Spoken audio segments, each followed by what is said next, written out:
What's going on? What's going on, ladies and gentlemen? Get ready for another episode of Unpopular Opinion. I'm your host, GRAN, joined as always by my co-host, OG Raw. How you doing today, bro? Man, that's all I'm gonna say, man. One of those things, man. Hey, so let's just hop in the show then. Today is January the 7th, Monday. You guys get us another whole week. However you're listening to the podcast, Apple, iTunes, Google, Spotify, Google Play, Spotify, Stitcher, Spreaker, Breaker. However you listen to YouTube, however you listen to your podcast, I appreciate you guys for tuning to the Unpopular Opinion podcast. Whenever you hear this, let's just hop into the show, man. We had a really good week of football. Honestly, this weekend of sports was really refreshing.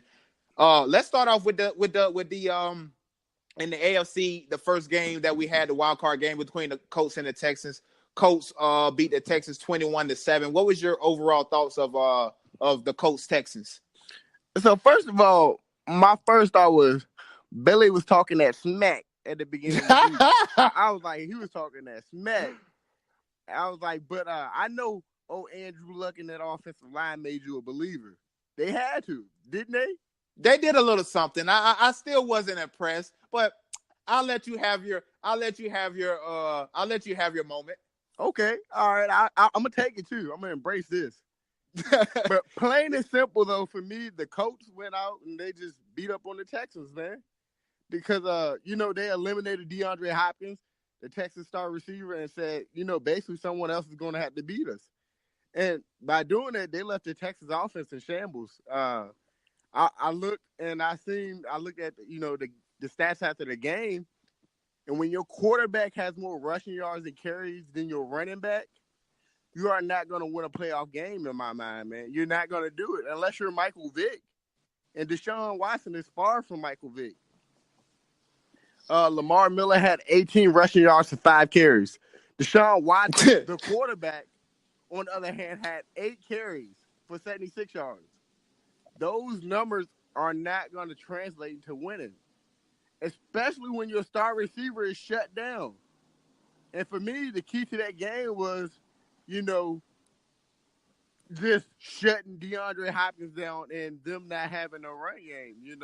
If the Colts, everyone knew what Andrew Luck was bringing to the table: a great offensive line and a bunch of accurate throws. And basically, you got to stop that. And the Colts defense had no answer for it. Because if you look at the film, Andrew Luck was comfortable in that pocket, man. He was comfortable. He was just sitting back there throwing darts. So yeah, I agree with all of those statements. I think what helped the Indianapolis Colts out a lot on those very first 2 drives, their 2 scoring drives in the first quarter, was they got helped out by 2 third down penalties, outside penalties. There was huge penalties. One time it was it was like a 3rd and 7. It jumped it down to like a 3rd and 2, and then they hit T.Y. Hilton on the first time on the sideline. I just think, the Colts came out and they played the game to your run game point. Lamar Miller just could never get going because they were behind the 8 ball so early that now, it's kind of hard to get him in that mode of running now, because we know what Andrew Luck could do. He had done it all year long. Him and Eric Ebron and T.Y. Hilton and just whoever else that he decided to throw the ball to. You couldn't sacrifice trying to come back with just running the football with Lamar Miller. And to your point, DeAndre Hopkins, at one point, I didn't even know DeAndre Hopkins was out there. They did a very, very good job without a Demaryius Thomas being in the game. They did a really good job of taking away DeAndre Hopkins, what Deshaun Watson liked to do best, and that's throw the ball to number 10. They did that. They won the game. I will say this about the Texans. I said, and this is not 2020 hindsight, I said this during the game. They should have kicked the field goal before halftime. There's something about, and I've never played defense, but most of my good friends, they all play defense. And the one thing they would tell us was, just get some points on the board for us. Just do something for us. When they came over to talk to the offense, or they came over and said something to me, just do something and get us some points, and we'll handle the rest. And I think Bill O'Brien failed his defense, because instead of going into halftime maybe down 21-3, they went down 21-0, and that's demoralizing when you just have no points. You're getting shut out at home. Later on in that game, then they scored. We're talking about that could have very well been a 21-10, 21-13 game, and we're talking about a more energized Texans team. But kudos to Frank Wright. Kudos to that Colts team. They did what they were supposed to do on defense. They held that offense from the Texans, to 7 points. Good hard fought game by the Colts. And kudos to them. But in no means do I see this team going really far. They can't put up 21 points against the Chiefs. Come on, Bill. Here we go again. You always doing this. You know how to get me started in the morning. You're like, man, you know what to do though. So do you think that they can put up 21 points against the Chiefs and win? I like what I've seen from the defensive side of things. The defense was nice. I'm not taking anything away from them. I'm just saying 21 points. Nice. But I think 21 points, that's not going to be enough. 21 points. Kansas City does not have the caliber of defense that the Texans have. They Agreed. just don't. Agreed. And it's going to be a shootout. And in a shootout, we're not going to pick the game right now. Obviously, that's going to be later in the week. But in a shootout, you're going to need more than 21 points. Like I said, the Colts in that game, they scored 14 points in the first quarter. And then they finished the game only with 21. They scored all of their points in the first half. They did nothing in the second half. A goose egg. That's not gonna get it. That's not gonna work against a good team. That's not gonna work against the Patriots. You don't score no points in the second half against the Patriots, and see what happened. I remember texting you, right, saying, "Are you watching this game?" Andrew Luck is going off. You like, he about to relax. You're up 21-0. Every offensive coordinator play sheet is saying run the ball from here. And I felt like they did kind of relax, but Andrew Luck threw the ball, but he wasn't as aggressive. Exactly. And that's what I meant. You still had to throw the ball because there was too much time left. You couldn't just run it the whole time and expect Houston at home to not, try to make a run. But that's typical what these offensive coordinators do. They get paid all this money instead of doing what got you what got you the 21-0 lead. You start relaxing, and that's why you see no points in the second half. Agreed. That's not going to be a recipe moving forward for them. Moving on to a team that you are familiar with, a team this is a game that both of us picked. The Seahawks, and I thought the Seahawks was going to win. Obviously, you thought the Seahawks was going to win. Cowboys beat the Seahawks 24-22. What you make of this? Is the Cowboys for real? Did the Seahawks? What you saw? For me, this game was very interesting. Especially after Allen Hurns broke his leg, because I remember telling myself when it happened, the Cowboys are really going to miss him this game.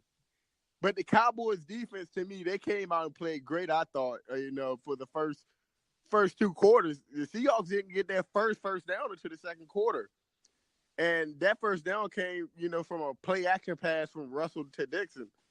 And I felt Seattle was very one-dimensional in this game.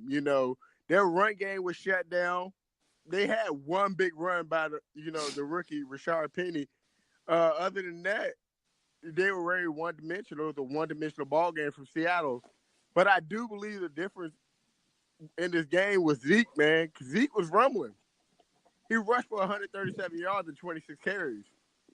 Those are not chump numbers, going into a game like a game as big as that playoff game. And he had one touchdown to go along with it. So for me, Zeke punishing their defense, tying them down, wearing them down, that was the key to that game. And without Seattle, being able to establish a run game, that was also a key to this game and this big win for the Cowboys. The Cowboys, to me, they're still, an accident waiting to happen. And if Seattle would have had a run game, I believe they would have won this game. Yeah, I'm right there with you on. I mean, spot on. I probably couldn't have said it any better. But just to throw my little 2 cents in there, yeah. The whole game, man. I went to a party. My girlfriend's her best friend, her daughter was going to the Navy. She's leaving, so they had a little party for her. And I was in the house with about 30 Cowboy fans. So you can imagine how that felt for me. I hate the Cowboys. I just kept saying, "Go Browns." Fly Eagle, fly. I just kept saying everything that I knew they wouldn't like. But the takeaway from the game, I kept saying the whole game, why do Seattle keep trying to run the football? You haven't done anything all game. Why are you steady running the football? I know you're the number one rushing attack team in the NFL. I get it. I get all that. But this is where I like guys like a Nick Saban. This is where I like guys like a Bill Belichick, because nobody makes in-game adjustments better than these guys. And you see the running game is not working. Move away from it. Russell Wilson is your best player on offense. He's the key to everything. How about try to get Russell Wilson running the football a little bit more than what you gave him? He only had 3 carries, and most of those carries was literally on the last couple drives that they had. It seemed like they wanted the beat the running game in the ground, and they didn't need that. Let Russell Wilson make the plays that he can make. And Doug Baldwin, where was Doug Baldwin at? I came out and said Doug Baldwin's probably was gonna have 100-something yards, 2 touchdowns. Where was this guy at? Outside of that one little catch that he had on the sideline for 22 yards, he ended the game with 32 yards. So the other 2 catches, he had 10 yards. Now, he did have 6 targets, so it's not as if Russell Wilson wasn't trying to get him the ball, but you have to big time players make plays in big time games. They didn't make it. To the Cowboys, they are the Cowboys. I don't, they played well enough to win at home, I guess. Probably still should have lost that game. To your point, Zeke was the key to this game. 130-something yard rush, and then he added another 30-something yards receiving, which is big time. So 160-something total yards, almost 107 total yards.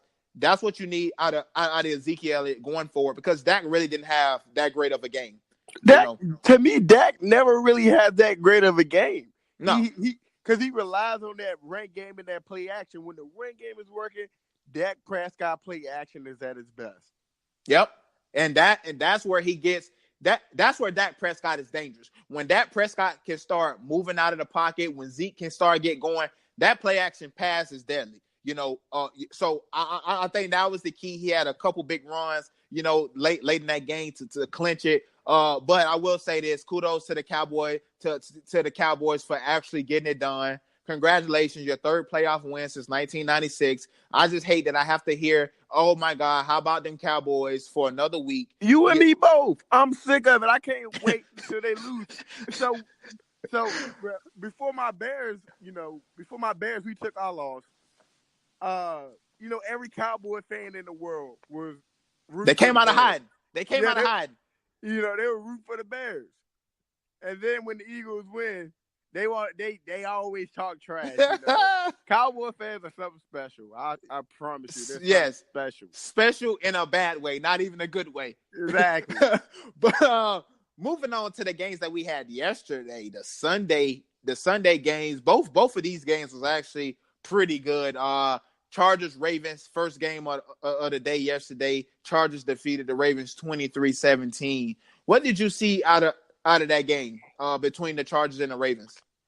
Man, so that Ravens defense, I thought came out and played how we expected them to play. They held Phillip Rivers to 160 yards. That is not a baby stat, because Phillip Rivers had 0 touchdowns that game. I was just about to say it, no touchdowns. He wasn't what beat them. It was the field goal kicker who beat them. It really was. Melvin Gordon had the 1 touchdown of the game, but what really beat them was their offensive play in the beginning, because you cannot fumble the ball. You cannot You cannot make those turnovers in a playoff game against a great sound team like the Chargers because they will take advantage of your mistakes.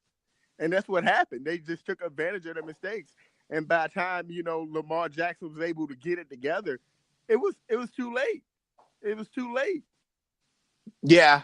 I thought the game was pretty much out of hand by the time Lamar Jackson actually started making his comeback. To your fumble point, Lamar Jackson fumbled the ball 3 times. He only lost one, the one that was at the end. And then Dixon fumbled. He lost his only fumble. You can't do that against good teams. That you do that against good teams, they're gonna make you pay. Now to that point, they were still in there. To your point, they only had one touchdown in this game by Melvin Gordon, and he necessarily didn't have the greatest game. 17 carries for 40 yards. I think that defense stifled Lamar Jackson. The thing that we both came on here on Friday or Thursday, and said that they were due, that all that running stuff would not work in the playoffs. It's going to be a different ball game from when it was, week 15. And although Phillip Rivers didn't necessarily throw any touchdowns, the difference between this game and week 15, Phillip Rivers didn't throw 2 interceptions. Exactly. And that's the thing. He was clean. He did. The Chargers, they didn't make any, unnecessary plays. They played the clock. They basically played the clock to win. And Lamar Jackson got sacked 7 times. Mm-hmm. Yeah, that's another thing. Lamar Jackson is going to have to improve his throwing ability and his reading of the defense, because if that does not happen, the Baltimore – I had already said in 2 years, the Baltimore Ravens will be in the market for another quarterback. Once they realize Lamar Jackson is really not the answer, he is really not the guy that they're going to need moving forward. In this league, you're going to need a guy that can throw the football. Because he doesn't have any pocket awareness. I mean, he can step up and run, but that's not pocket awareness, man. He's always looking to run. That's me getting out of the pocket and running. Pocket awareness is stepping up, moving to the left when I feel pressure coming from the right. Pocket awareness is, oh, man, it's a guy screaming off the edge, so maybe let me just step back a few more yards and, and let me see if I can get this throw off. But or sliding up in the pocket when you need to do it to deliver throws instead of sliding up in the pocket to run the football. Exactly. But this is what I seen out of Lamar Jackson his whole career at Louisville. Being an ACC guy, obviously they play Florida State. This is what I saw out of him. They play Clemson. This is when things go wrong, guys like this, their first instinct is take off and run. You can't tell a guy that's been doing this his whole life, hey, just sit in the pocket. They struggle doing that. And, not to derail the show totally, but this is what's wrong with the black quarterbacks, man. Not enough guys they don't have enough male figures in their lives to tell them or to tell these coaches, he's not going to be sitting there running the ball all the time. He's going to develop as a passer.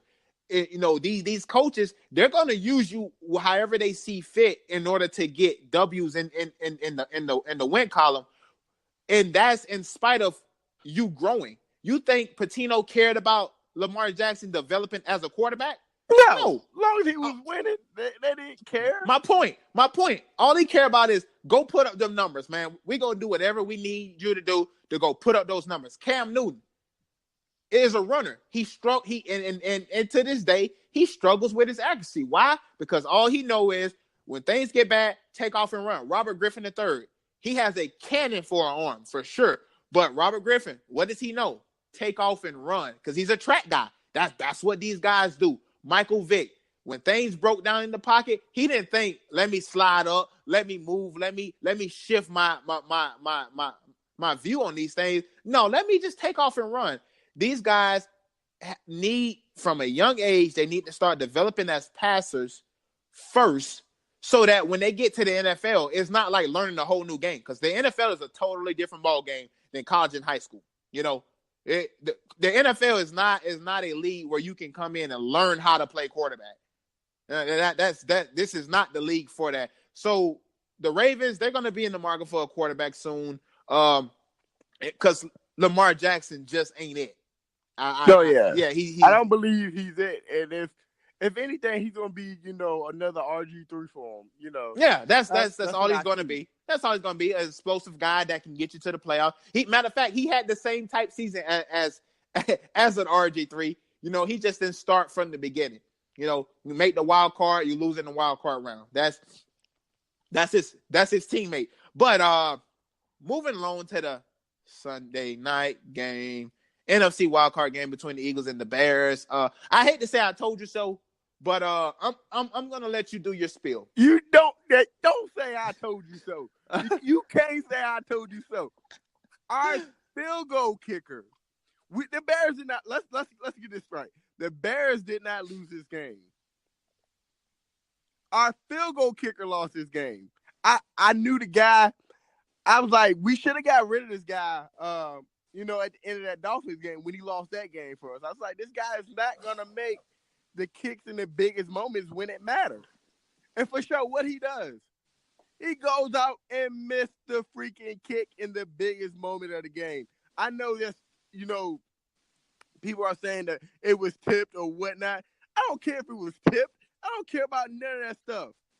Go out there, make your field goals. It's not that hard, I believe, to be a kicker in the NFL. You're sitting on the bench the whole game, you know, until we need you. You're not doing anything out of the ordinary than what you've been doing your whole life, kicking the ball. And for Cody Parkey to go out and miss that kick that I knew he was going to miss, I think he knew he was going to miss this kick. That to me, he better not be on the NFL roster next year. He better not be on the NFL roster. I think he psyched himself out. But to your first point that the Bears didn't lose the game, I think the Bears did lose the game.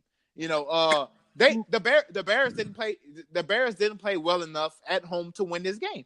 Yeah. But what I tell you, I said if we hold them to 10, we will win this game. And I knew when they scored, you know, when they scored again, I was like, yeah. I actually thought y'all was going to win that game. You know, I had my kids there, and I was mad, and my daughters was like, "Daddy, are you mad?" I'm like, "Yes, I'm mad because I'm gonna have to hear your uncle, and I'm gonna have to hear my co-host all day tomorrow talk about go bear, down bear, down bear, and bear down." See, now you being disrespectful already. You know I'm upset, Billy. They just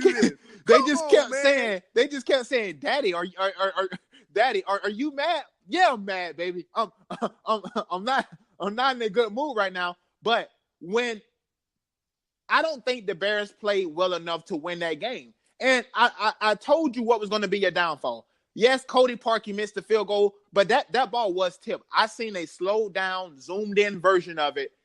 That ball was tipped. And maybe the tip helped Cody Parkey almost be online because it might have looked like he pushed it, but the ball was tipped.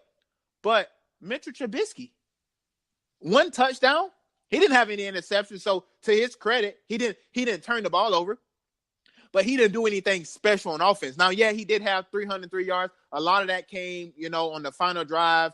You know, when it looked like the Eagles was kind of playing, not prevent, but they were playing what I don't know how bad that zone was that they were playing. Lord have mercy. That zone was really bad that they were playing, by the way. It was terrible. What are they doing? But I wasn't complaining because my daughters could have played a better cover 2 than that or cover 4, whatever they was playing. That was absolutely terrible. But it was Mitchell Trubisky. I'm going to hold this on Mitchell Trubisky because nobody really expect Jordan Howard to do anything. Yes, he had a good season for you guys, but Mitch, this is the guy you drafted in the first round.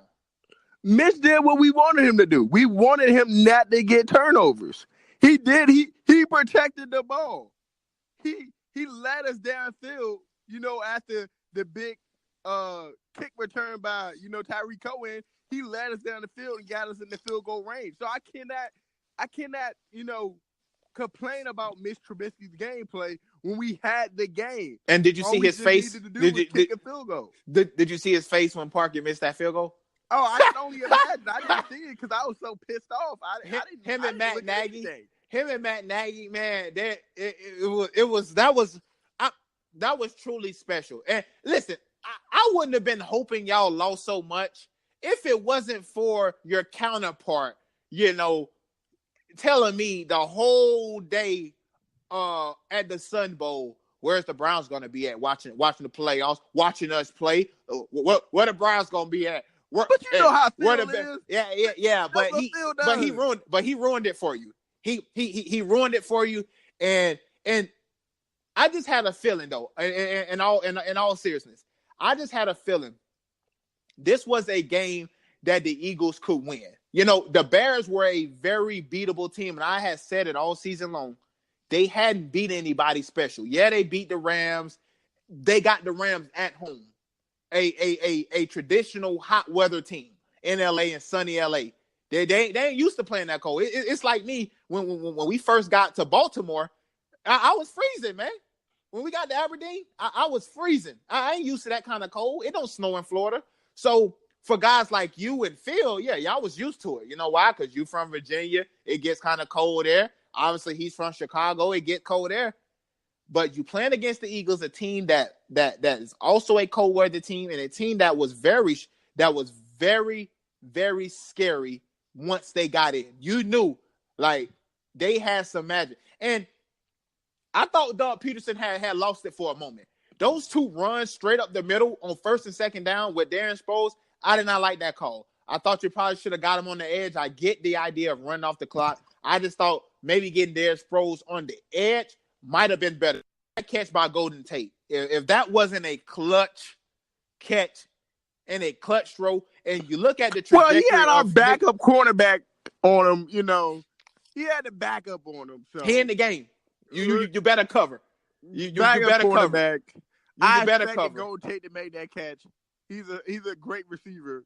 So Golden Tate better make that catch over, you know, our backup cornerback. And Nick Foles, his arm trajectory. If you look, that ball, if Nick Foles would have used his normal throwing motion on that ball would have got batted down. And we're talking about right now, the Bears win that game. You know, 15-10. But Nick Foles, the Foles magic has continued. The Chicago Bears are out of the playoffs. Just wrap it in, man. Wrap it in. My bad. Better luck next year. Listen, mark my words now. You guys will not go far unless you get another quarterback. Mitchell Trubisky is nice. He's nice. And Trubisky's our guy. And he can get you to the playoffs. He's our guy. And what I told you last week. Now we're really. Lamar is trash, by the way. He is trash. You had to throw that in there, huh? I had to throw it in there. He pissed me off so bad yesterday. I was like, oh, you so trash. Just trash, man. Next season, the NFL there's a reason why there's different playoffs teams every single year. You know, there's a reason why a lot of the teams that make the playoffs one year don't make it the next year. And that's because your Chicago Bears, first place in that NFC North, they're going to have to play a first place schedule next year. You're going to really see a test of how good your team really is when they're playing against first place teams. I tell you what, as long as we got a new kicker, we going to win. You better hope. Robbie, Cody you know what? Parkey on that roster. I put it this way. Billy, I'm trying out for the NFL. No more unpopular opinion for me. I'm trying out for you going to leave me like that? I'm going to have to. Hey, if Cody Parkey get paid $9 million, miss 11 field goals, I'm going to have to, bro. And all of them hit the upright. Yeah, all of them hit the same spot. I don't believe it. I don't believe it was tipped. I believe that's just him. So I seen the stat, right? Since Robbie Gould since the Chicago Bears cut Robbie Gould is now 82 of 85. 82 of 85 since he's been cut by the Chicago Bears. That's a Bear thing to do. Last topic of the day. We kind of touched on it last week, but since the game is tonight, the big game between Alabama and Clemson, the national championship game tonight, 6:00 Mountain Time, 8:00 Eastern Time, 7:00 Pacific. What are you hoping to see tonight? I know we already picked the game, and both of us already picked Alabama to win. What are you hoping to see tonight from this national championship game? And what do you think will happen? Obviously, we both think Alabama's going to win. But what do you see happening? I'm not betting against Alabama, of course. I would never bet against Alabama and Coach Saban. But what I'm hoping to see is just great defense from Clemson. I really want to see them just go out there, put pressure on Tua. And I believe if they do that, Clemson may have a chance to win this game. I really want Clemson to win. because Bama fans are just like Cowboy fans to me. At least they Except, win though. So we have to tolerate Bama fans. But I agree with your point. They're just like Cowboy fans. So, and that's what I believe. Like, if Clemson can go out there and put pressure on Tua, make him uncomfortable, test that little ankle out, and see what he got. We're gonna fall on that. We're gonna fall on that ankle a few times. Yeah. We're gonna make sure. We're gonna make sure you're really good to go. For sure. I agree with every point, though. They have to pressure Tua. You cannot let Tua sit back in the pocket, or he will eat you alive. This game will not be close if you sit there and let Tua have all day to throw the ball to Judy and Smith and Waddle and the rest of these guys. It won't be nice. You let Najee Harris run the ball. You let Josh Jacobs. It will not be a good night for the Clemson Tigers if they let that happen. But I don't think they will. Now, I think these boys are going to come out, and I think they're going to and they're going to play tough. A lot of people haven't watched this Clemson team play. This Clemson team is deep as well. You got Trevor Lawrence, the freshman, who can sling it, ETM, Hunter Renfrow, Rodgers. On the defensive side, you still got Wilkins, who's probably going to be the first pick off of that defensive line, regardless of whether Dexter Lawrence is playing anyways. Farrell, who was probably going to be the second pick anyway. See, people like to overblow your importance when you're not there. And I get it. Dexter Lawrence was probably going to be a first-round pick, but he was probably going to be the third guy selected off that defensive line behind Wilkins and Farrell. So I think they're still going to be able to get it done.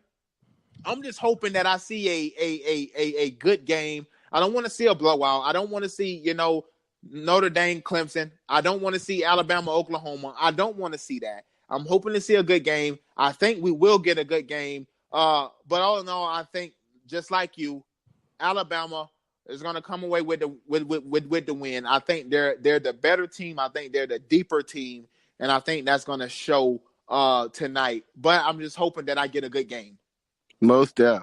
So that's going to be it for today's show, guys. Make sure you tune into the Unpopular Opinion podcast every single weekday, Monday through Friday, right here with GRAN Jefe and OG Raw. Bro, you want to take us out of here? Oh yeah. As always, thanks for listening. Have a great day. Be blessed. Be kind to one another. I'm OG Raw signing off. This is Unpopular Opinion. We'll see you guys tomorrow on Popular Opinion. Make sure you tune in. Leave us a rating. Do all that good stuff. We appreciate y'all.